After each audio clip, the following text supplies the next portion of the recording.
ભારતીય રાષ્ટ્રીય કોંગ્રેસ દ્વારા આજે રાજકોટ શહેરમાં કલેક્ટરશ્રીને ઘેરવાનું કામ કરેલું હતું।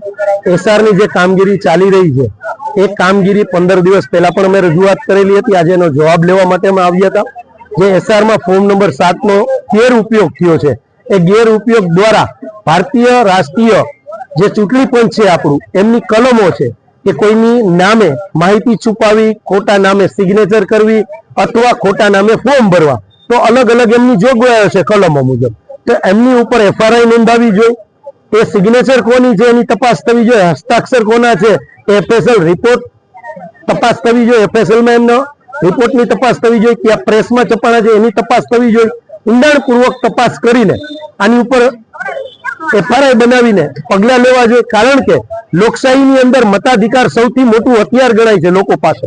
જો એની ઉપર તરફ મારવાનું કામ કોઈ પણ વ્યક્તિ કરતું હોય તો એના ઉપર જે ચૂંટણી પંચની ગાઈડલાઇન્સ મુજબની જે કલમો છે એ રીતની એફઆરઆઈ થવી જોઈએ।